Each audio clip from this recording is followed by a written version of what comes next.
All right. How's it going, everybody? If you're on, do me a favor, drop a comment or something. Let me know if you can hear me okay or not. Give this a few minutes. Few seconds. All right. Let me see. Give you guys a quick heads up. This is my first time doing a live stream in this manner, so perfect. You can hear me. Thank you. Appreciate that. Let me see if this works. Cool. I didn't know I could do that. Yeah, so I got a new software, so I'm kind of just playing around with everything right now. So just bear with me if anything kind of weird happens. But cool. Hey, thank you everybody for telling me you hear me. Irving, talk about an OG following me on this channel. Been here from the very beginning. Yeah, so a lot going on today. I'm not going to wait for a whole bunch of people to show up, but I just want to kind of get into this. First thing, I got some pretty good news for myself. I will be attending the shareholder meeting out in Austin, Texas. Plan is to meet up with Farzad while I'm there. So me and my fiance or wife, don't tell anyone about that one, we'll be flying out there on the 3rd of August, just impromptu trip. And it's going to be kind of crazy because we're flying out to Austin then a week later we're going to Spain. Then we come back. Then she has to fly out to Detroit for I don't know if I'm allowed to talk about it, but it's just a big project, very celebrity rich project that she's designing right now. So I'll have to ask her if I can talk about it. But so she has to fly out to Detroit for that. And then we come back and then we fly out to Greece September. So it's just going to be kind of a crazy whirlwind. So anyways, the main point, I will be going to Austin. I'll be meeting up with Farzad. So I'll try to, stream and put up clips as much as I can while I'm out there. And just in general, I'm pretty stoked about it. So it should be a lot of fun. Let's just real quick take a look at Tesla, see what's going on. Hopefully this works. Cool. All right, so not sure how well you guys can see this, but get this here. All right, so we're sitting at about $712. Oh, this is awful. Sorry, this is what sucks about doing all this fresh when you're new. Okay, so we're sitting here about $712 right now, so not bad considering what happened. So I'm assuming you all already know, and I don't have to really talk about this. Sorry, I'm just playing with this. CPI came out today, 9.1. There we go. That's a little better. 9.1%. All right, that's really high, but it's also kind of artificial because we know, not artificial, but we know that there's a lot of things in it that are kind of one-offs, right? This whole thing with oil right now, I mean, you can kind of just ignore that as far as I'm concerned. Housing right now, that's going to slowly fall into the CPI numbers. Again, I think you can kind of ignore all that right now because we see housing prices coming down with interest rates going up. There's less demand. There's an area where I live here in downtown St. Petersburg in Florida, and I have been watching it nonstop to see, what's going on. For the longest time, there's been nothing but, old houses, like houses that you would just tear down to rebuild that are going for over like 1.2 million, 1.3 million. And over the last few weeks, all of a sudden I see a lot of, 700, 800, 600,000. So I can see things starting to change, and that's a very nice neighborhood. So it's kind of my bellwether for right now.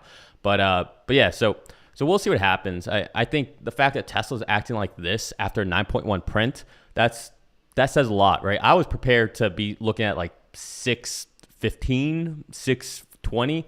I thought we were going to test those lows. So very happy about this, mainly heading into earnings next week. And again, here's a shameless plug. Sorry, it's going to take me a second to get used to the comments and stuff, but let me see if this pops up.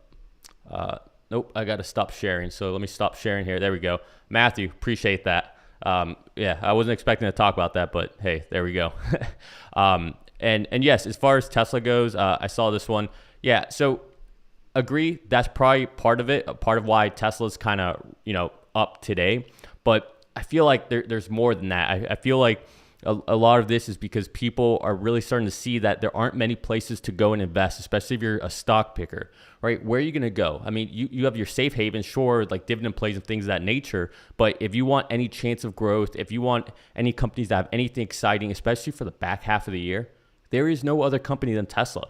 All right. We got Q2 coming up. Once we get past Q2, and again, the last few quarters, I mean, man, as far as back as I can remember right now, every Tesla quarter ends up having red days right after, right? We all talk about how there's like a 3-day overhang when it comes to Tesla earnings.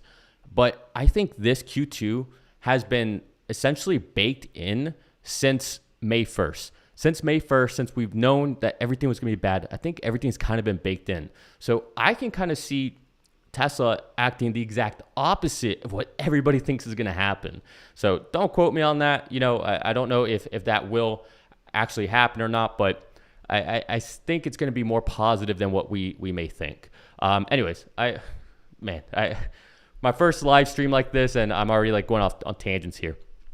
The main thing I was trying to do, shameless plug, next week on Wednesday, Farzad and I, probably on his channel, he's got more of a following and it's easier that way. I have to do less work. But we're going to be on Farzad's channel. We're going to do a live stream. If you're like me, I'm normally devout, every quarter, every earnings call, I normally have Rob Maurer up on the TV. So if you guys want to stray, for one quarter away from Rob, come on over. Farzad and I will be there probably with lots of jokes, and I'm sure he'll break out the guitar, and yeah, we'll just have a good time. Switch it up a little bit. But so we plan on doing that next week. So pretty excited about that. And like I said, going to Austin for the shareholder meeting. I'm really excited, especially for this one because it's the one we're gonna have the big split, right? And all that's gonna happen. I'm hoping Elon's gonna be there. I can't imagine he wouldn't be, and that'd be my first time seeing Elon in person. So, I don't know. I'm pretty excited. Overall, I'm pretty excited. I'm also kind of in a little bit of a work hangover right now, if that makes any sense. So for those of you who don't know, I'm an engineer. My background is mechanical electrical engineering. Now I'm a software systems engineer. So I design large architectures, cloud architectures for companies. But what I'm doing tomorrow, I've been working on this for about a week and a half. I've been creating this boot camp for all these engineers to come and essentially, learn and practice and do all kinds of things. So we got a whole hotel rented out. We got one of the Marriott hotels rented out.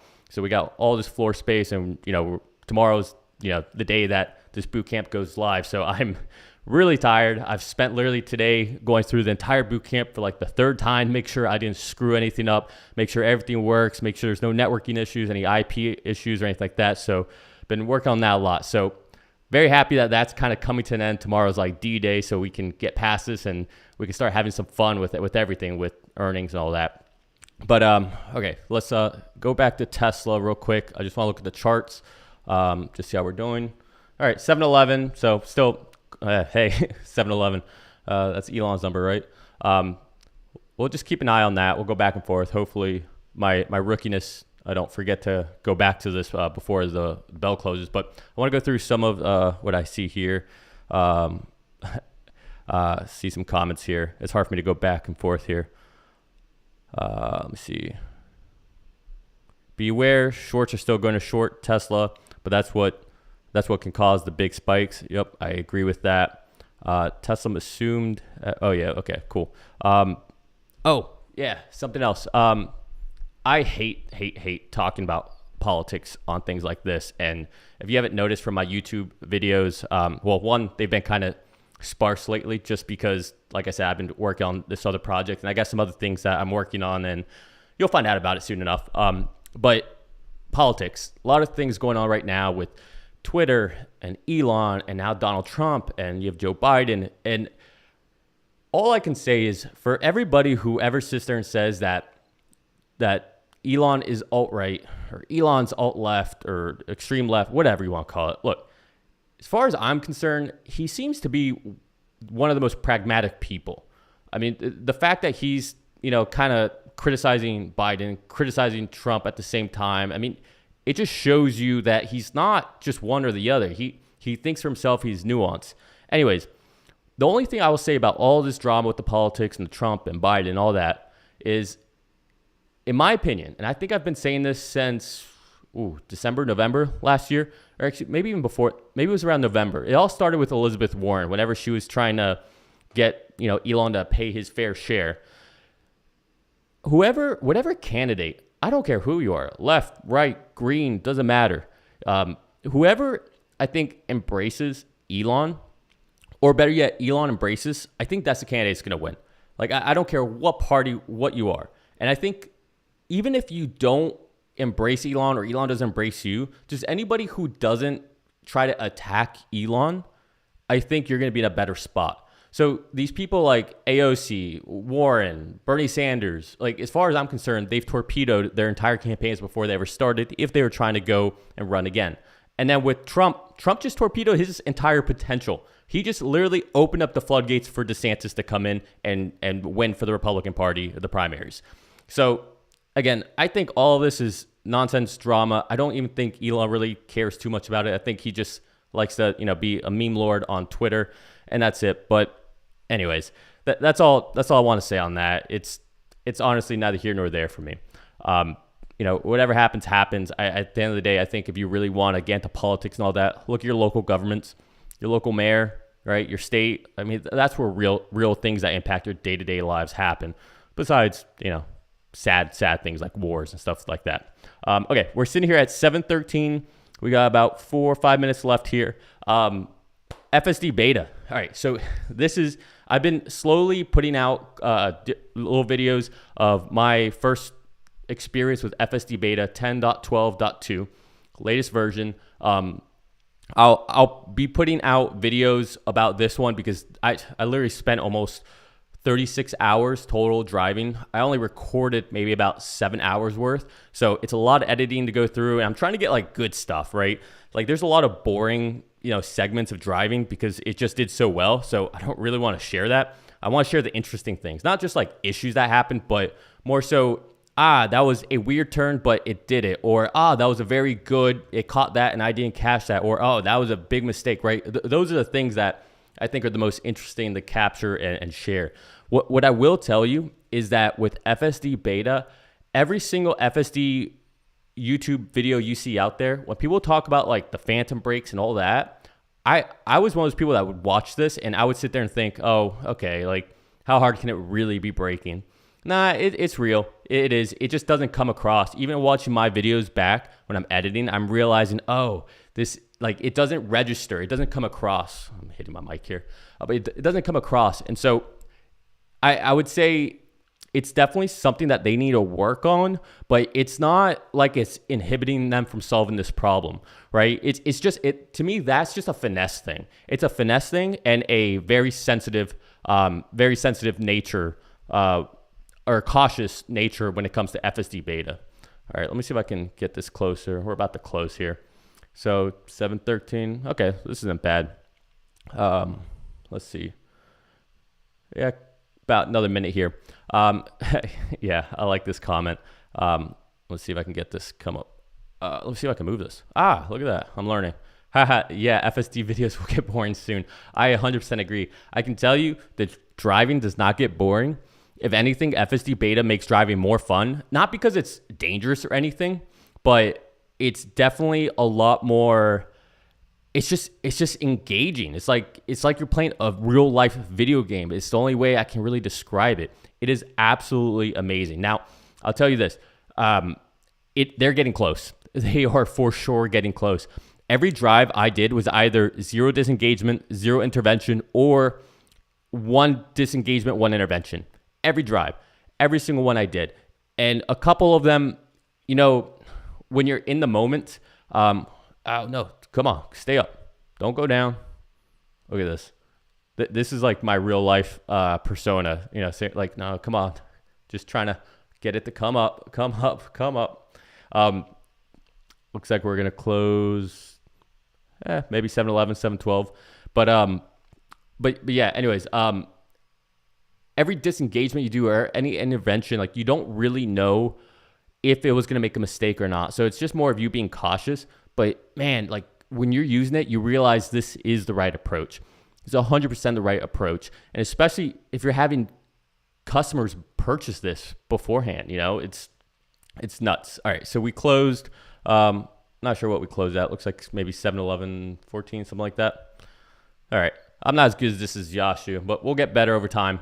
Anyways, I want to keep talking about FSD beta a little bit here. I don't even know what I just said, but we got a that's what she said. So kudos on that. Whoever knows what that was in context to. But yeah, anyway, so FSD beta, it's legit. It's the right way to go. You've got customers paying for it. Customers are out there testing it. And I can tell you right now, you are just so much more aware of your driving when you're using it. It was so surprising to me. You don't realize how much you turn your brain off until you're actually there using FSD beta. Like using it, I realize so much how I just kind of zone out when I drive. And I think most of us do. Or maybe it's not even that you zone out. You just don't pay attention to as many nuanced things around you, right? With FSD beta, you're hypersensitive, or you're on alert, if you will. But at the same time, and this is the part that I never would have believed someone if they said this to me. Although I'm more alert about my surroundings, what's going on, I'm more relaxed, which is weird, right? Now, not at first, right? Like the first 3 hours I was using it, I was screwing up left and right because I couldn't figure out how to actually apply weight on the wheel or anything to not get the alerts. I was just trying to figure that out. I got, one strike out of the 5 strikes, which, again, I'm new, I'm rookie, and it's not that I wasn't paying attention or anything. I wasn't applying enough pressure. And it's a fine line because if you put too much pressure, you take it out of FSD beta. And if you don't apply enough, right, the light goes on. And then I learned other things, like I could have just used, the scroll wheel on the volume to, anyways. But my point is that they're getting close. It's really good. It's actually pretty relaxing. And it's very surprising how well it's doing. Now, it's still beta. It's not perfect by any means. We definitely had some real disengagements that was like, what the heck? How did this even happen? And, I just saw it here. Someone talked about, okay, here we go. So let me put this up. So Snow White Tesla, that's actually a pretty cool name. Let me put it up here. So when do you guys think the V4 chip will come out? So that's a great question. Don't know the answer to that. But when I was driving, what I was thinking about is what's the problem with FSD beta as far as these disengagements I was having? Because the disengagements, it wasn't as if the vehicle didn't know what the right thing to do was. It was just like there was a lag. That's what it felt like. There's a lag. And so what I wonder is, why is there this lag? Like, what's the reason? Is it because there's too much jitter in the process? So, we're talking about like milliseconds, right? But that jitter adds up. And so, you get an issue with these different, architecture levels of the neural nets where they're feeding into, extra layers, and it's just going down. And then all the cameras stitching together. If we're not actually in a visual plane yet, right? What does that mean? Does that create more jitter? Have they taken the compiler out? I mean, there's many different things that could be causing the jitter. So that could be it. But then I was also thinking, what if the problem is more so from, we're talking about V4 here. If it's a hardware issue, what if they need to update the hardware? Now, I don't think that would be a big deal in the big scheme of things. I think that could be a very quick swap, whether it's cameras, whether it's the actual, the FSD computers.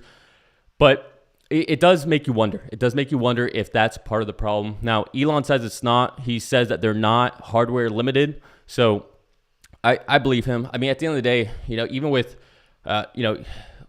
older compute, you can get a lot out of it. I mean, especially if you're allocating your resources right, if you know what you're doing from allocating, different scheduling, on the processor, or what your throughput is for any GPUs you have on there. There's a lot of things that could be going on there, but I think that I'll really know, I'll understand, have a better feel for it with 10.13 and so on, because I haven't really experienced the one version to another version. And this will be a great time for me because version 10.13 looks like it's going to be a big update, right? I mean, they're taking so long to do it.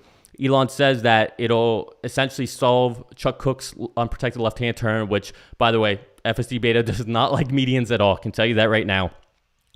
probably the next video I put out, you'll see a lot of median stuff where it's just saying, nope, no thank you. Sorry, man, we're going another direction. But according to Elon, 10.13 should solve, for the majority, medians, unprotected left-hand turn. So that'll be interesting. Removing the need for maps in order to navigate, less reliance on GPS, right? All those things. 10.13 should be a big step change. And so if that's the case, it'll be very, very fun to see how that progress goes. And, just, I don't want to act like I know everything here, but just to quote what Elon was saying, right now, like what they're doing, sometimes it seems like there's not a change between the different versions, but what happens is they have a certain neural net architecture, right? So they have their biases on each neuron and however they want it. And what will happen is they will go ahead and they'll re-architect it, and you'll feel like it's the same, if not worse. But what Elon was talking about is that what happens is you go from A+ and maybe a C level architecture to now you being a D- in an A+ architecture, right? So it's like you were a big fish in a small pond, but now we went to a bigger pond, so now you're a small fish again. But you have a lot more room to grow. You have a lot more room to advance. So I think there's a lot of upside. They seem to know what they're doing. I would love to know what's going on with Andre Karpathy, see if he's going to come back or not, see what's up with that. But again, I stick with it. He would not have left. He would not have left if they weren't in a good place, or project vacation wasn't a thing. And I think now that they're essentially laying off a lot of these labelers, we can see project vacation is essentially here. So that probably speaks to a lot of why Andre was able to go and take this sabbatical. And for anybody who thinks that he's gonna leave the company, I find it hard to believe. FSD is essentially his baby, right? He's been there from the very beginning. So yeah, I don't know. I think he would be insane to leave right before this is done and completed. And especially if you're, one of the top neural net engineers out there, scientists out there, thinkers out there, you would think with Optimus, it's like this is the next, a frontier for you. It just makes sense to me. Anyways, oh, look at that. Nice. We got a hello from Canada. Thank you. That's awesome. Canada is one of those countries I have not been to yet, and I'm dying to go. I have never met someone from Canada who wasn't just an awesome person. And I want to go to Canada during Canada Day. That's what I want to do. Although maybe that would be biased. Like I need to go to Canada before that, and then go for Canada Day as well. Water's good. Yeah. Let's see what else we got here.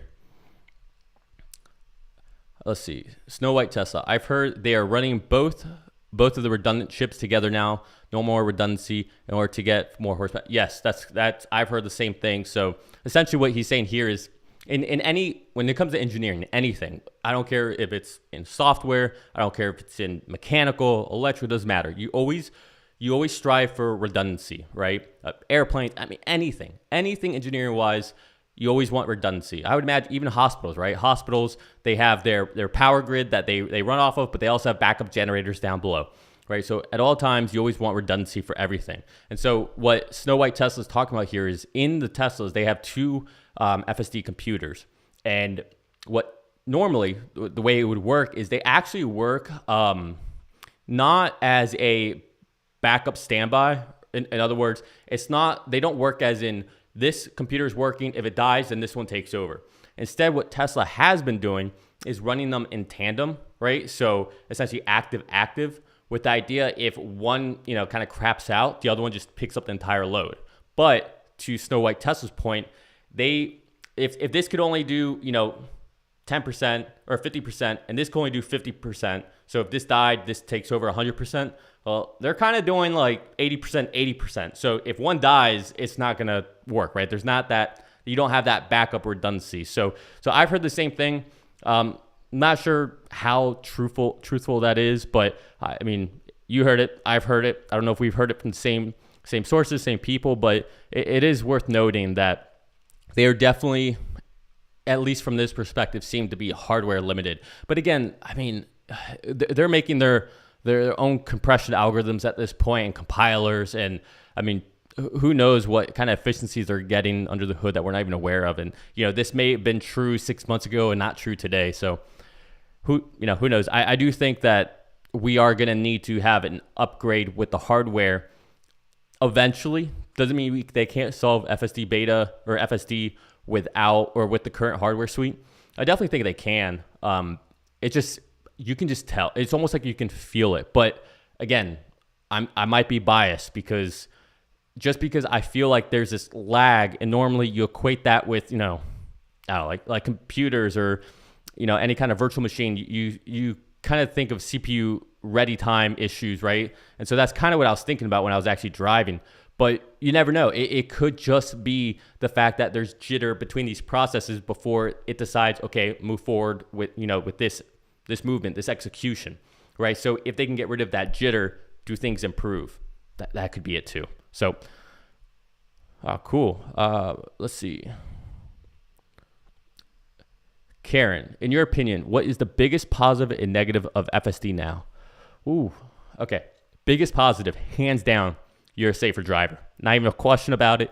I am a better driver, safer driver with FSD. I would not have said that before using it. After using it, I'm a believer. 100% believer. I'm a way, way better driver. I don't want to say that you're more cautious. You're just more aware. I guess cautious, but you're more aware of your surroundings. 100%. There's not even a doubt in my mind because, when I go back to driving without FSD beta, I just realize how much I'm just in, no pun intended, I'm in autopilot. My mind's in autopilot. And so with FSD beta, ironically enough, I'm more engaged. I'm more active. So I would say that's the biggest positive. And, like another example, sorry, I'm going to go deep on this one, on this question. We were driving and there's this big construction sign. And this individual was walking across, and this big construction sign was covering their whole body, right? You couldn't see anything except their legs at the bottom. Now, I didn't see their legs. My fiance didn't see their legs, but FSD did. And FSD hit the brakes, like decently hard. Not like crazy hard, but like enough where you're like, what's going on here?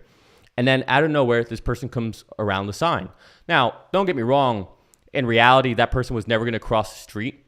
That person was going to wait. But the point is, I didn't even see them. I didn't even know they were there. FSD did. So while that may have not been the correct move to stop, I didn't even know that person was there. So in the big scheme of things, maybe it was the correct move to stop because you want to err on the side of caution, right? We are taught to be defensive drivers. So that's part of it. So not only am I becoming a better driver, but FSD essentially fills in the gaps where I can't see everything. I can't see behind me at all times. I can't see to the left of me, right of me all times. I'm almost limited by, my cameras here that already are limited, cone of view. It definitely makes you a better driver. All right. So the negative of FSD now, negative. What is the negative? I think the biggest, sorry, I'm trying not to BS you guys here. The biggest negative,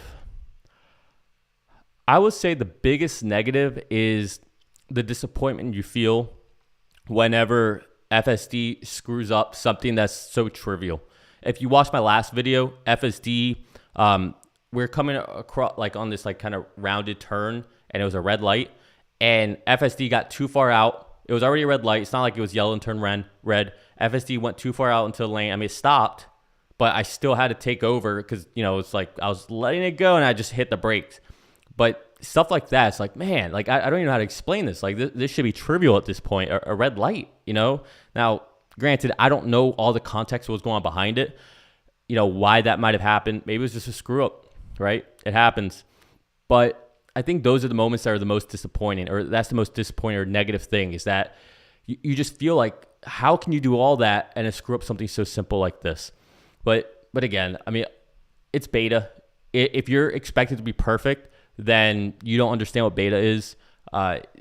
Everything with software, honestly, the majority of the software you use right now in the world, the majority of it isn't some type of beta version, believe it or not. A lot of it isn't actually considered, fully baked. something happened, I think like around the 2010s, and maybe that's just an age thing. I'm in my 30s, so maybe I'm biased. Maybe it's just when I started to really become aware of it. But it seems like around the 2010s, companies became more comfortable with putting out half-baked solutions and then allowing like users to use it to kind of, rectify the issues or kind of, really battle test and harden the software, which makes sense because there's only so much QA you can do. But anyways, I guess what I'm getting at is this is beta. This is software. It's learning. It's progressing. If you're lucky enough to use it, you have to take it with grace and understanding of what's going on. And, as much as you can marvel at how well it's doing, you also have to understand, we're not there yet. I don't know if it's going to happen at the end of this year. I'm one to say who, I think it could. It very well could. It doesn't seem like there's a lot of things left. It just seems like a little confidence, reducing jitter, if that's what the real problem is. Medians, U-turns, understanding people's hand signals, which it's weird. I kind of think it's starting to, but that might just be a matter of luck in certain situations. And then construction, when there's like a sign that says this road's closed, it needs to be able to, identify those and respond quickly. What else? GPS. GPS, I had a couple times where GPS was wrong and it took me to the wrong areas. So yeah, anyways, that's like a handful of things that you would think isn't that difficult. And if it could solve that, I think we could do it by the end of this year. And I think a lot of that will be helped by version 11 by going to a full stack, but at the same time, probably one step backwards, two steps forwards kind of thing. So thanks for the question, Karen. Sorry for everybody. I know I dragged that one out, but it was a good question. Nice. Hello from New Zealand. Nice. New Zealand is also one of those countries that I've been dying to go to. A friend of mine that I used to work with, he lived out in New Zealand for, I guess, about 3 years. His I guess, ex-girlfriend now, but they lived in, ironically, her and my fiance have the same name, but they lived out in New Zealand. They lived in a van, and, they just traveled all of New Zealand. And, just every time I would see him, like his stories, his pictures, New Zealand is a place I'm dying to go to. My fiance is listening. Put that on next year's list. Let's go to New Zealand. Let's make that happen. Cool. Let's see what else we got here. Perhaps they have an essential 25% that they run redundant, and they have different unessential processes they run in parallel. Yeah, that's a good point. That's a really good point. But on that same note, no idea how much this is rumor, how much of this is factual, but I heard that they were also taking out or not putting in the FSD computers in the China Model Ys and 3s. Just because there's the chip shortage. Not sure how much that's true, but it'd be interesting to see how they deal with that. But yeah, that's a good point as far as having the essentials 25%, and then they run redundant, and then essentially everything else, anything that's unessential, just let it go parallel. That is a very good point. This is all right. Here we go. A little bit of rant. This is what kind of really irks me and annoys me with all these people that get to interview Elon. Not so much, like the YouTubers, because I think the YouTubers do good, like Kilowatts and Tesla, Silicon Valley Club. I mean, that was excellent, right? I wasn't a big fan of like the first part of it, like Elon's history and all that. I feel like a lot of us know the majority of those stories, but the rest of the interviews were great, and they're great questions. But when you see like Bloomberg or Yahoo or whoever else, these media. What was it? New York Times. They get these interviews with Elon, and the questions they ask are so mundane, so repeated over and over, and it just frustrates me. It's like, man, I really wish you guys would just pick some people who are in the Tesla community and say, hey, what are some good questions to ask? And what surprises me, and this is kind of going to be a little bit of a shot at Elon here. Don't shoot me, guys. But he got so pissed off during one quarterly earnings call, and this is when Gali from Hyperchains kind of blew up, right? That he essentially said, I'm done with all these, analysts asking me questions. Let's go over to YouTube. And then him and Gali essentially just took over the rest of the call because Gali was asking great questions. So to me, it's like, Elon, why do you keep going to Bloomberg and all these other, these other interviewers that just ask you the same questions over and over? Like, if you're going to do that, spread your love with the YouTubers. And maybe that's what he's been doing lately, right? With, like I said, Kilowatts and Silicon Valley Tesla Owners Club. I think that's the right name. Apologies if it's not. And then Getting Stoned, right? So he is doing more YouTubers, but I just hope he keeps doing that instead of going to these other, mainstream media type outlets and dealing with the same, like I said, mundane questions. They kind of annoy me. Anyways, I just would love, get James Dalma on there, right? I would love to see James Dalma and Elon talk. Let James Dalma ask all his questions of what's going on. Get, Dave Lee, Rob Maurer. But I think James Dalma would be absolutely excellent. Okay, let's see. Here we go. FSD Beta still has learn to read, Nick. FSD Beta still has issues with wide intersections that do not have to follow through lane markings. It also turns out of curved shoulders. Sorry, my thing's blocking it. I gotta move it up. Intersections much better than square ones. Yes, it is. That's a very good point. I ran into a very similar situation like that. Trying to think, there was a truck that was kind of sticking out. Anyways, the point is, I ran into a very similar situation like that, and yeah, it was definitely awkward. And my fiance said it best, I think. She said FSD Beta humans are more willing to play outside of the lines than FSD Beta. And sometimes with some of these situations, you need to be okay with crossing over a line you're not supposed to, right? It's just an organic way of doing it rather than trying to live by these certain rules. So that's very well said. And then also with the wide intersections, I think it's not just the wide intersections are definitely a part of it, and especially without lane markings, but it's also the judgment of velocity. Sorry, I'll move this down. Of the velocity of the vehicle, right? So essentially, 2 integrals worth. But anyway, the velocity of vehicles coming at that distance with wide lanes, right? That would be, I wouldn't even know how to start even thinking about that problem. That's a very difficult one. Obviously, I'm an idiot compared to all these people. I play, machine learning engineer on the side, but these people over at Tesla, they're next level. Just listening to them, and again, I'm more or less in this field, especially when they're talking about Dojo. That's 100% in my spectrum. But even listening to them talk about things of that nature, I'm listening. I'm sitting there thinking, okay, you guys just lost me. And if you just lost me talking about something that I would feel very confident about, my goodness, you guys are smart.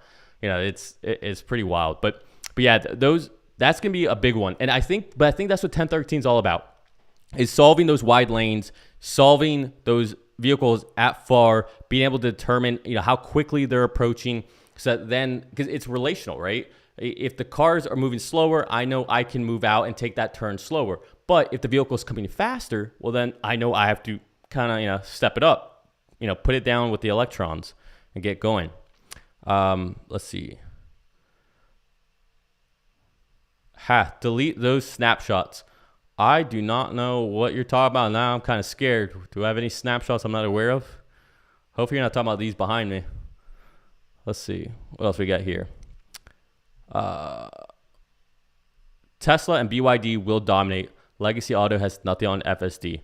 I 100% agree with the second part, especially when you hear Elon Musk talking about how difficult the problem is or was.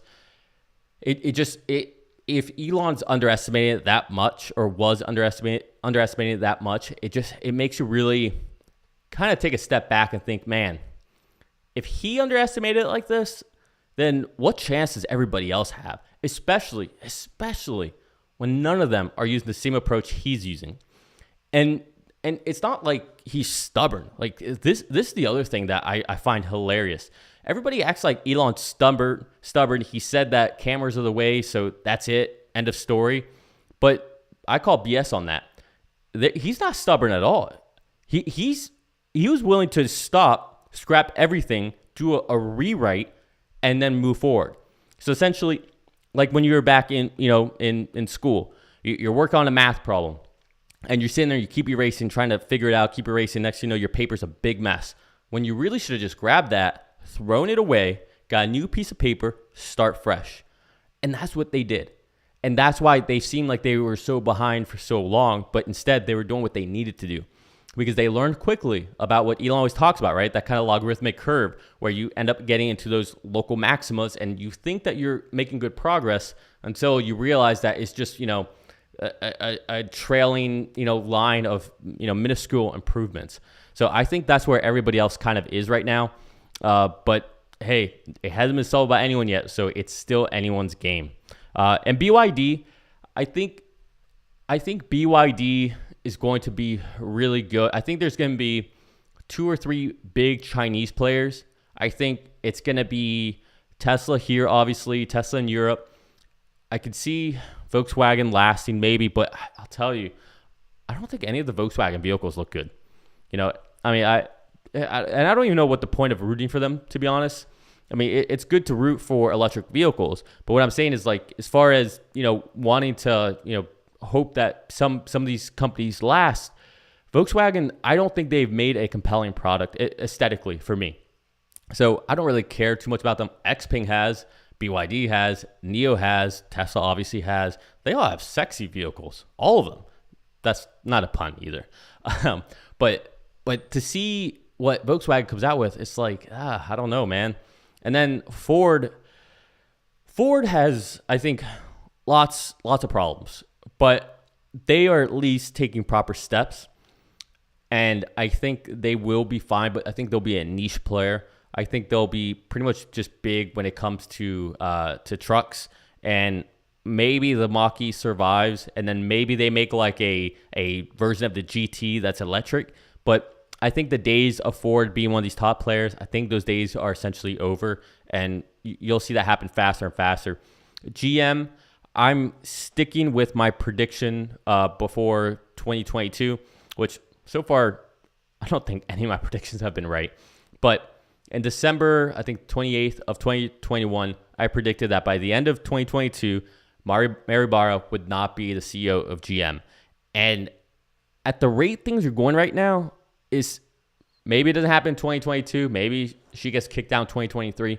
I don't think she's their CEO moving forward. I think they're eventually going to say, okay, we need to get someone in here, somebody that can move faster to get things done, because Mary is not doing it. All right, let's see. What's your Q3 estimates? Great question. I'll definitely make a video about this after Q2. I'm assuming you're talking about deliveries for vehicles. I have in my Patreon, I have a spreadsheet. You guys can sign up for my Patreon if you want. I don't really plug it that much, just because if you want to go in there, it's really just, support me. Yeah, it's like at the lowest level, whatever. And it's just, to help me do this and pay for some of the costs, like for things like mics and stuff like that, the software I'm using. But I don't do a whole lot on Patreon. The only thing I really do is I have my own models that I constantly do for myself, just because I have a lot of money invested in Tesla. So I need to know what I have everything invested in Tesla other than real estate. So I need to have good models. And so I put those models up on Patreon as well. But it's no different than what you would see from like, a Rob Mauer, or Steve Mark Ryan, right? So I'm not reinventing the wheel. So don't feel compelled to do anything. But anyways, so my Q3 delivery estimate. So this one's interesting. So let's assume that Tesla can do just 70,000 vehicles per month out of China, right? We know that they're going to be going up to, say, maybe 80, 90,000 vehicles with this new update they're doing. So we'll put that to the side. Let's just say 70,000, right? If we assume that they're going to get up to 80 or 90,000 vehicles in China, then I think it's conservative to say 70,000. So 70,000 times 3 months, that's 210,000, right? Don't double check that math. I'm just kidding. All right, so that's 210,000 vehicles. I think Fremont did 118,000. So let's just call it 120 just to make the numbers easy. So that's 210 plus 110 or 120, excuse me. That puts us at what, 330? So that alone is 330,000. Now you might want to check my math. So if that's 330,000, let's say Berlin can do 15,000. Let's just say Austin does 15,000, right? Maybe Berlin does 20 and Austin does 10. Who cares? Just call it 30,000 between the two of them. That's 360,000. I think that's pretty possible. Now, what I also think is Q4 is going to be the big quarter. I think Q4 will dwarf that by a lot. I think Q4 will. I think by Q4 we'll probably be seeing maybe 50,000 out of Austin and Berlin, something like that. I think they'll be ramped up pretty good. So if you just take that 100,000, add it onto what I talked about Shanghai and Fremont, that's essentially 430,000 vehicles. So what does that come out to? So we're at about 500,000 right now, just call it that, for the year, plus another 4, 3, 7, 7, 5, 12, 1.2. So yeah, I think they're gonna hit 50%. So I have to play with the numbers. I don't have it right in front of me, but I still think they're gonna hit 50% year over year. I think, and speaking of Q2, or not Q2, but quarterly estimates, I think if in the Q2 earnings call, if Zach can just say, we still believe that we can hit 50% year over year, that's it. Q2 earnings was a win. If they could just say that. The only other things will be like, hopefully margins aren't below 26%. But if they can do that, I think they're going to be solid. All right, so let's see. Production estimates for Q4. Again, I'm just spitballing these off the top of my head. Like, I don't take, these are probably not even what I have on my actual models. I'd have to look at them. Right now, I'm just spitballing off the top of my head, but with my models, I put some real thinking into how things are ramping up, and I update them, right? Especially as we get news. And the biggest news is the 2170 batteries being used for the Model Ys in Austin. And, and any news we get from 4680 batteries and how that ramp's going during the Q2 earnings call, that's going to be major too. So we'll see. I think they'll do 50% year over year still. Okay, let's see. It's risky sometimes to put these up because I don't know what people are saying. And yeah, hopefully there's nothing bad. All right. People laughed at me when I said 2 years ago, my 1-year-old in all likelihood will never have a driver's license. I wonder what they would say in 2032. FSD is happening. 100%. Scott 7. Scott 7. That's a cool name. 100%. Yes. Could not agree more. Look, my neighbors, their son was 18 whenever he got his driver's license. And he essentially got his driver's license because he had to. Look, I would imagine the majority of people on this live stream right now can relate to this. The second I could get my license, the second I could get my permit, I was at the DMV. There was no doubt about it. I was there in the morning.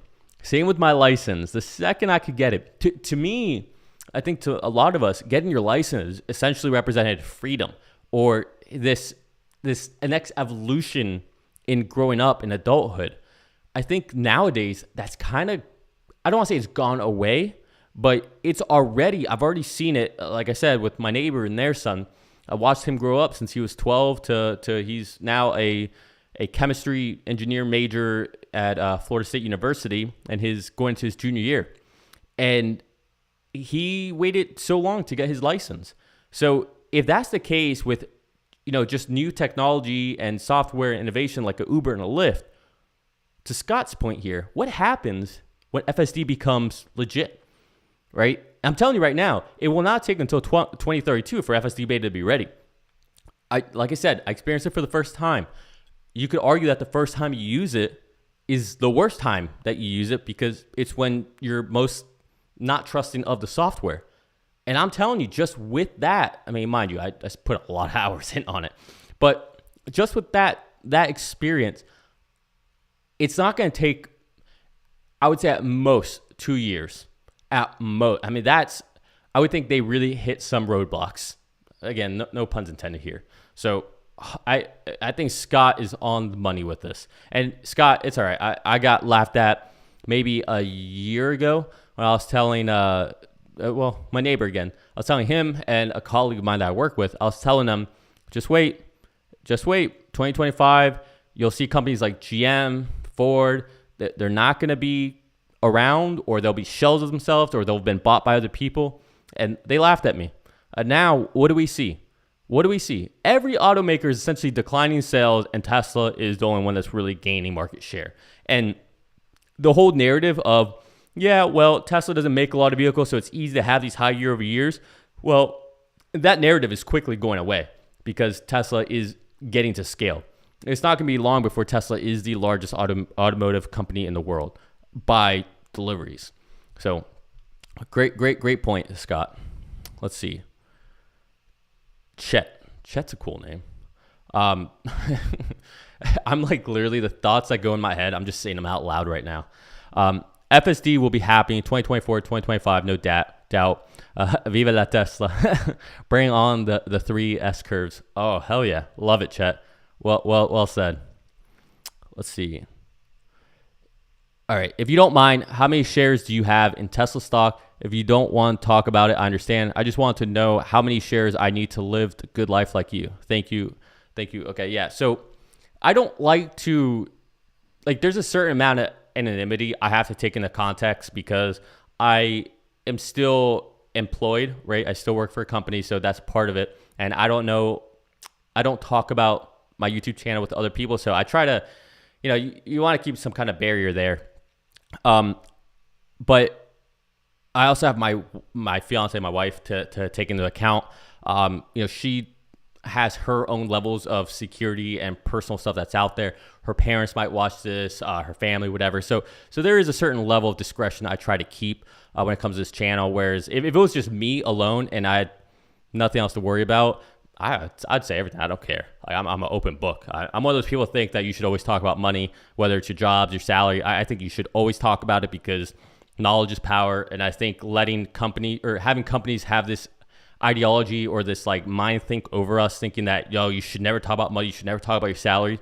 That's BS. That only helps the companies. That doesn't help the individual. Anyways, with that said, I don't really like to talk about how many shares I have. I can tell you that it's 7 figures worth. So just leave it at that. And then as far as how much you need to live the good life, look, financial independence is such an easy game. It's not that hard. It takes patience and time, but to figure out what you need to live your good life, not my good life, because I became financially independent a couple years ago, technically, right? But now I'm on this path of I want to be what some people call fat fire. So fat, financial independence, retire early, right? So things change, right? And I'm also not ready to stop working. I kind of really love what I do, and I'm on the precipice, and this is kind of why I haven't been as active on YouTube as of late, just because I've been going through a certain process right now with work, but I'm on the precipice of kind of hitting a new, I don't know, a blossoming in what I'm doing with work right now. So I'm just having a lot of fun. I'm really excited. So until work isn't fun for me, or I'm not really enjoying it, or doesn't allow me a lot of amazing opportunities I have right now, I won't stop working. But the second that work becomes work to me, that's when I'll hang it up. But anyway, so to answer your question, how many shares do you need? The best advice I can give you is to figure out first, and I used to talk about this a lot at the beginning of this channel, which this whole channel is really meant to be like a memoir for my future kids, so that they can, learn what I did to become financially independent and things of that nature. But you need to have a budget. You have to have a budget, without a doubt.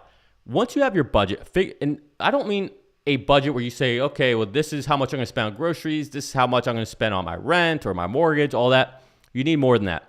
You need to know how much you're spending every single month. You need to know how much you're spending every single year. You need to track it, right? You should have limits on what you don't exceed, right? And then everything else that you have, you save, you invest, you do something with it. Now, once you figure that out, and once you're tracking that, you need to track that diligently, in my opinion. You need to track every penny. It's not that hard. Open up an Excel sheet, fill out the columns, do whatever makes sense for you intuitively, track your spending, right? I have three things I ever have to input. I have an American Express credit card, I have a Visa credit card, and I have my checking account. So I go in maybe twice a month, and I kind of go through it. I update my spreadsheet, and I update how much I'm averaging for the year on a monthly basis. And then once you do that, once you figure out what you're average on a monthly basis, right, from your spending, well, then all you have to do is multiply that by 20 or by 25, depending on how conservative you want to be. You take that number, that's the total amount of money you need. All right. You take that divided by how much Tesla stock is trading today. That's how many shares you need. Right. But then you also have to take into account Tesla growth. Right. So if Tesla is going to be, 5,000 a share in 2025, 2026, you have to take that into account. So maybe you need less shares. But the point is, in my opinion, right now, this should be a phase of protect yourself, make sure you have enough in case something crazy happens, like you lose your job or anything like that. Have some cushion there. Just these are uncertain times. But besides that, this is the time to accumulate. This is the time where we're going to see the next set of millionaires, Teslainaires, or just in general, just people getting to a next level of financial independence, financial success, financial wealth in their lives. This is such an opportune moment. I know everybody's scared. I know things are crazy right now, but this won't last. In 3, 4, 5 years from now, this will all be behind us. For all we know, this is already behind us. For all we know, we've already bottomed. For all we know, things are just going to get better from here. But that's my best advice. Just track your money, track your spending, be very diligent on where you put your money, cut your losses where you can, and just tighten things in. This is time to trim fat. This is the time to accumulate, and this is the time to get ready for the future, right? Remember when Tesla was at $1,000, $1,200 a share? I heard everybody crying. Everybody saying, oh, I hope it goes down. Oh, I hope it goes down. Well, now we're down, and I don't see all the posts, people saying, oh, I'm buying. I mean, you guys see me saying that, here and there, and, I look like an idiot sometimes because I buy at 750, and then I buy at 670, and then, it goes down, and then it goes up, but the whole point is dollar cost average. You're never going to get hurt doing that. And then just be patient. Just be patient. So, great question. I hope you get there. It's not going to happen overnight. Get rich quick. Don't believe in it. It's not real. It's not real. It can be for athletes and things of that nature, but it's not a recipe for success, in my opinion. Let's see. Why can't I see? The VM snaps causing the FSD CPU ready and coast. That's funny. We got a system administrator here or something. That's good. Let's see. Sorry, I'm gonna try to go through these a little faster. Yes, when you think in a circle and use the same solution and keep getting the same results, try something different. Like go elliptical, change it up. Couldn't agree more. Well said, William Wu. Let's see. Mary Barra's best move is to sell GM to some Chinese company.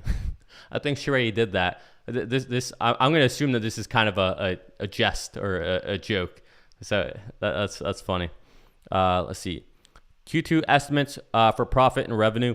I don't know it off the top of my head. I have it on my spreadsheet. I'll talk about it next week on Wednesday with Farzad.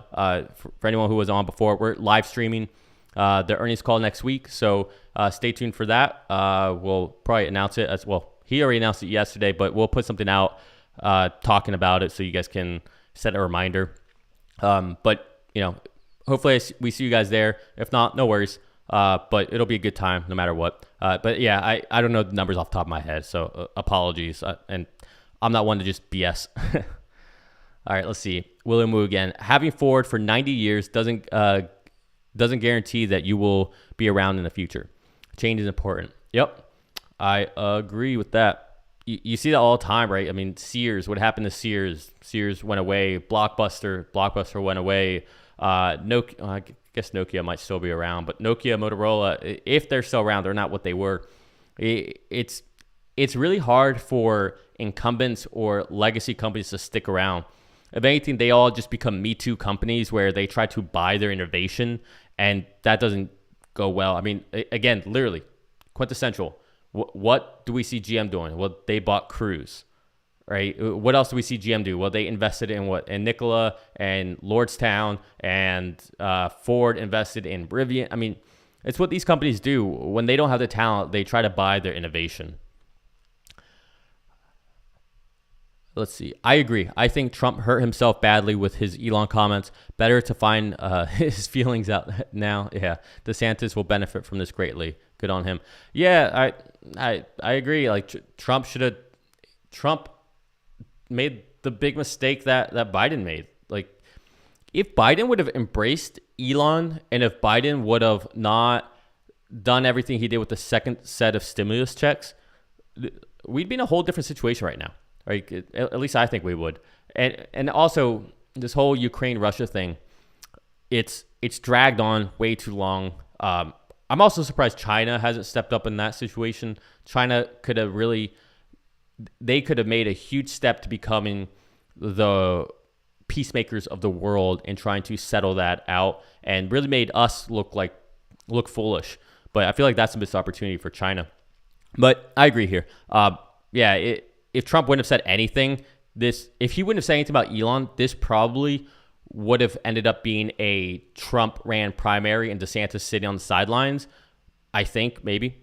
But now that Trump has taken shots at Elon, and Elon's essentially lashing back, or not lashing back, but just kind of taking Elon's doing to Trump what Trump did to everybody during the primaries. That's what's happening. And I think that's just opened the door for DeSantis. So we'll see. It's going to be a very interesting primary season. I don't really like to get into politics on these things here, but I think primary seasons are kind of fun, just because you can kind of root for an individual in each party as the primaries go and just see what happens. It's almost like a game. So I find primaries to be way more entertaining than the actual general elections. And you get way better clips during the debates, especially when you see like the Biden-Harris debate, right, where they're going at each other, and then next thing you know, they have to play nice and sit side by side. Like politics is a joke. It really is. Stick with your local governments. I'm not saying it's not a joke, but it's at least a little more grounded. Q4 gonna be a big holiday present for us. Damn right, better be. It better be. Now, the only thing that I think we're also a little worried about is COVID. What happens with COVID over there? So hopefully, or in Shanghai, obviously. So hopefully that doesn't become a bigger thing. But I got 1,588 shares of Tesla and share my portfolio with newbies. Awesome. That's awesome. That's a nice sum there. All right, that's almost retirement worthy right there, depending on how you live your life. Here we go. Day trading 200 shares will make you a lot of money. In a couple of months, they will be 600 shares. That's true. That is true. You can make a lot of money. I'm not that skilled. I don't really like to do all this day trading. I will say, though, I do like, what's his name? Man. I think his name is Peter DiCarlo. He's a YouTuber. I would say check him out. He does a lot of day trading stuff. I don't know why. I watch him just because his videos are really short, which I know. I don't make short videos. I get it. Everybody always hates that I make longer videos, but I have things to say. And damn it, I'm not here to make money on YouTube. I'm here to hang out with all you guys and to just say the things on my mind. Stream of consciousness. Like this. I only intended this to be for 30 minutes, and here we are, right? I just have a good time, so I stick around. But Peter DiCarlo, he does a lot of day trading, and I don't do any day trading, but I find it interesting, fascinating. And I will say, not always, definitely not always, but he's been right about a lot, and it's very interesting to see his analysis. He does a lot of things based off of volume, about volume levels with buyers for support and resistance. So it's pretty interesting stuff. He has a call right now for Tesla. He thinks Tesla will go up a little bit, but then he thinks that it'll eventually test like 400 maybe based on these levels. But I don't know if I buy that. But I would check out his channel. He's got some interesting stuff. Let's see. Michael, 550 shares of Tesla here, and will purchase around 100 to 150 end of July, depending on share price. Hell yeah, Michael. That's badass. Good for you, man. That's gonna be nice. Yeah, due in July, or man, too bad well, who cares? Who cares about timing the market? But I was gonna say you could probably get a little bit better price, like today or maybe next week, maybe right after earnings. Maybe I'm wrong. Maybe after earnings we have another 3-day slump like we normally do. That could be a good time to get in right before the split. So good on you, Michael. Yeah, that's great. Let's see what else I got here. Brock. That's, man, that reminds me of Pokemon. Brock. That's a cool name. That Brock's like one of those names where you don't mess with someone named Brock. Brock knows things. Brock's that's a name right there. I like that. All right. I was at 7 figures in Tesla until we saw the latest dip. Now I'm quite a bit under. I'm 29 and feel like I'm really behind. I feel like to live a decent life, you need at least 5 million net worth. Oh, geez, Brock. You're 29. You were at 7 figures? Dude, you're ahead of the curve. What are you talking about? Dude, keep doing what you're doing. Don't stop. Look, this whole... Here's a big problem, a big disease with... I don't know. I'm going to sound like everyone else a little bit here, but hear me out for a second. A big problem we have is like we get so caught up with the moment of social media and people showing their best lives and all that. When, keep in mind, that's not real. All right. Like I hopefully my fiance isn't listening anymore, but I used to date this girl who is this Instagram celebrity. And what she would do is she would go on a cruise to all these different countries, take all these pictures. And over the course of a year, she would post her stuff to make it look like she was traveling all year long. But in reality, she wasn't. In reality, she barely had a job. She kind of waitressed somewhere. I mean, so don't believe all that stuff, okay? All these people who you see who are these millionaires at these young ages, look, they are either complete anomalies. They're not the everyday people. You're 29. You just had 7 figures. You'll have 7 figures again. You're way ahead of the curve. And your number 5 million, I challenge you, forget 5 million. You should be aiming for 10 million. You should be aiming for 10 million. You're 29. You just had 7 figures. Are you kidding me? 5X, that's it? No, you should be able to 10X over the next decade or 2 decades, if you will. You should be fine. You're way ahead of the curve. Someone with the name Brock should not be saying that you feel like you're behind. You are definitely ahead of it. Anyways, geez, I didn't even get to my main point.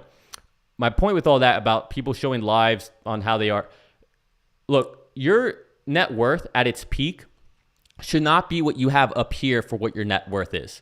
Okay? That's not good. That's not healthy. Your peak at your net worth, that's your peak. That's like a stock hitting all-time high. A stock's not always going to be at all-time highs. So probably the truth of a stock price or your net worth is maybe a 10, 20, maybe a 30% discount of what that was at that all-time high. Like that's more realistic, right? Because markets ebb and flow. So don't get hung up on that. Oh, I was just at 7 figures. Now I'm not. Now I feel bad. I was there and I'm not. I have some losses now, right? Don't get caught up on that, right? Bigger picture. Dude, you're 29. By the time you're 35, you're probably going to have your 5 million. And you're going to be sitting there thinking like, oh, man, you remember when I was complaining that, I went from 7 figures back to 6 figures? Dude, you are so ahead of the curve. You clearly don't have any idea, and you should have an idea. You are way ahead of the curve. Let's see. 20 trading days at $300 per day is $6,000 monthly. Not many average Americans make $6,000 monthly. That's true. That's true. That's a good living.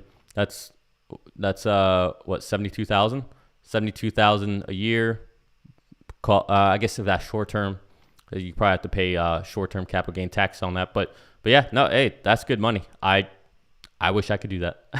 That's you need to be making your own YouTube videos, Great American. See what you're doing. I'm curious actually if you're selling options or what you're doing. Let's see. Yes, I have been slammed by the Tesla drop. I encourage new investors to buy Tesla. None of this financial advice, but I don't disagree. Don't disagree. Thank you, brother, for all your wisdom. I don't know if I would call it wisdom. I'm just sharing my story, but I appreciate it. Truly, truly appreciate it. It's honestly humbling to see, that you guys even care what I have to say.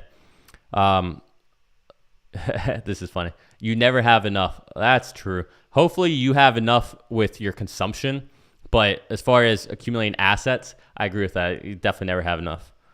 Oh, okay. Look at this. More Art Morris. Thank you, Senpai.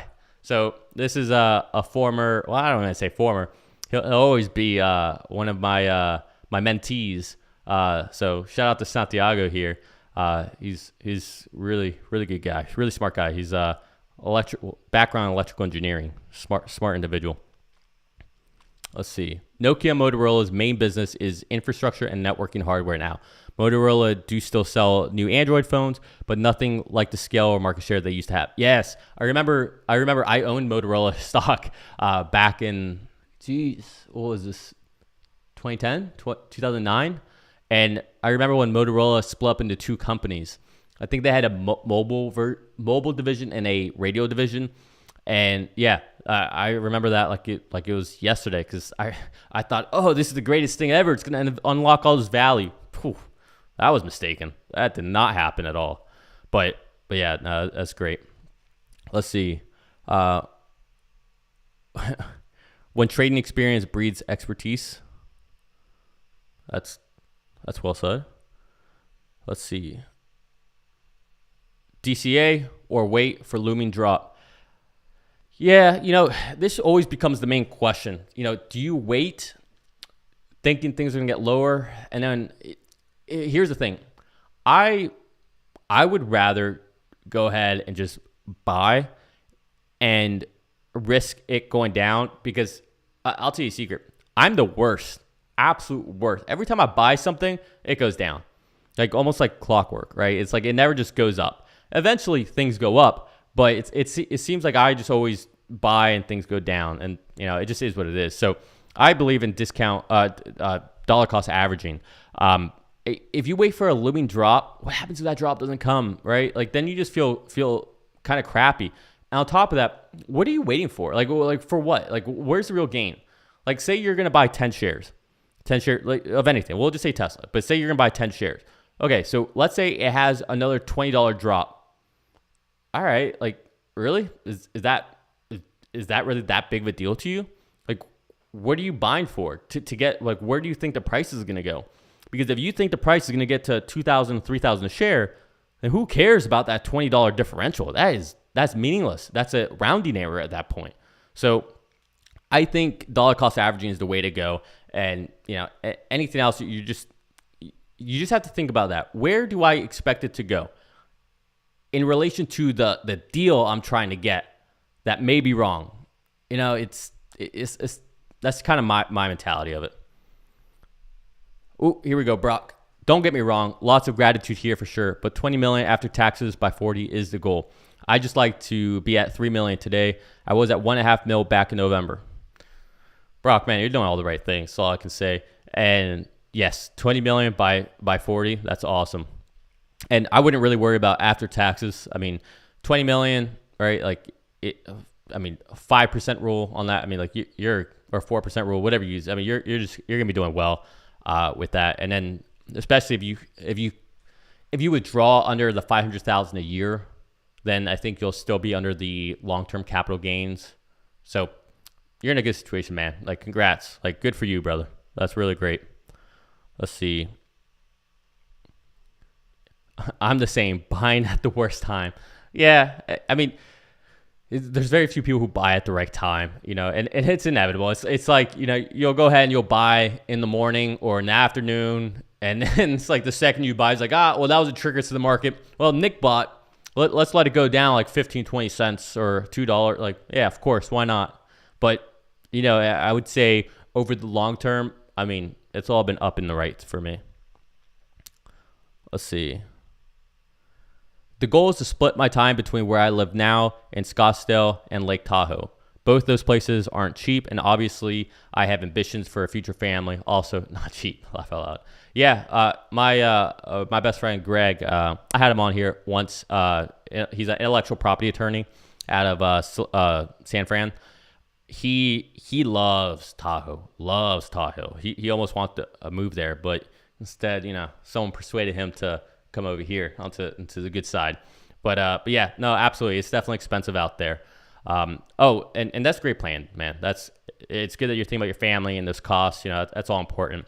But remember, the biggest thing, and I think, Brock, you seem to have an understanding of this based on what your plans are. The best thing that you can do with financial independence, it's not about buying things. It's about buying time back, right? Being able to do things, experiences. I preach this a lot, especially around the holidays to everybody. For years now, I've told people, don't buy me any gifts. Or don't buy me anything that's not consumable is what I actually say. If it's not consumable, I don't want it, right? And the reason is consumable things tend to allow for an experience. And I value an experience way more than just some random trinket that you got just to get me something. So what do I mean by this?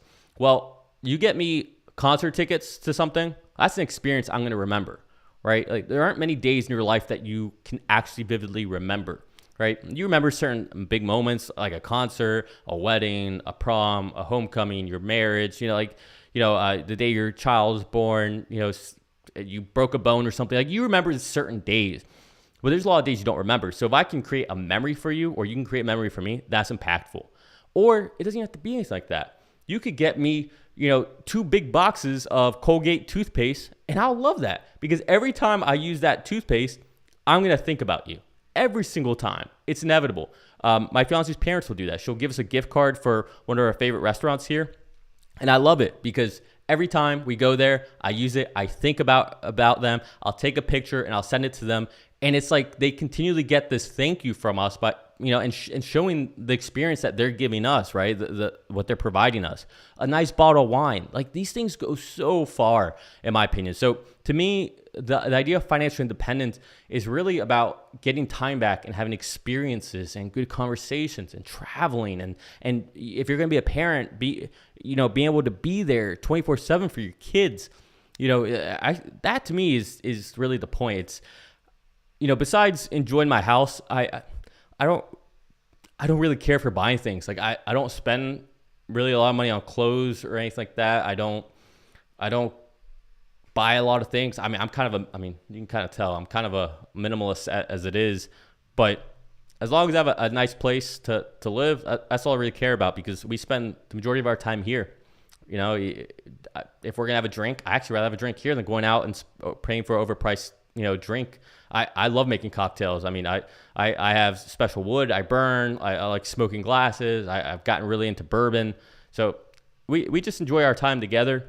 We like having people over. So that's more of our style, but everyone's got to find their own way. All right, let's see. We got another one from Anna Brandon. If you are buying with intent for long-term holding, no need to time the market. Wow. Very wise words. Very wise words. All right. So let me give some final thoughts. I think the market is in a very interesting place. As we all know, Tesla kind of sold off towards the end of the day here, but I mean, hell, we still closed really well. Let me see what we closed at. We closed at 7-Eleven. How funny is that? 7-Eleven, $711.12 on a day where we got a 9.1 CPI print. What? If you could have polled every single person if Tesla would go up or down after a 9.1% print yesterday, I don't think anybody would have said up. Right? So this was a big deal. This is especially a big deal going into next week's earnings. And then if we can get past next week's earnings, really the only real headwind we have is the Fed and their interest rate hikes come, I think, July 27th. I think the 27th is when they announce interest rate hikes in July. And I think 28th is when we find out what Q2 GDP was, which will be negative. And as we've been saying here since early February, we are in a recession. If you guys don't remember, that was when I talked about I went to the store, I wanted to buy ice cream, I saw the price of the ice cream, and I said, this is highway robbery. There's no way I'm doing this. So I think we're in a recession. It seems pretty clear we're in a recession. They're going to try to spin it saying, oh, we're in a technical recession, but we're not in a real recession. They'll spin it however they want, whatever makes sense, especially going into these November elections. So, don't pay any mind to that. The point is, we will be in a recession, and that's a good thing, right? It's just like when Tesla stock goes all the way up, right? Goes to the moon. It's like, that's when you're sitting there like, nah, why don't you pull down a little bit? Like, let's make this a healthy chart so then we can keep going up, because if it goes parabolic, well, it's going to come right back down. So, so great day today, I think, for Tesla. CPI, Jim Cramer said we peaked today. So I hate to say that we peaked today because Jim said it, and we all know about the Jim Cramer index, but hell, I think that this might have been the highs, especially after oil was at 120 something a barrel. now we're down to 95, 96. We're seeing all kinds of costs come down.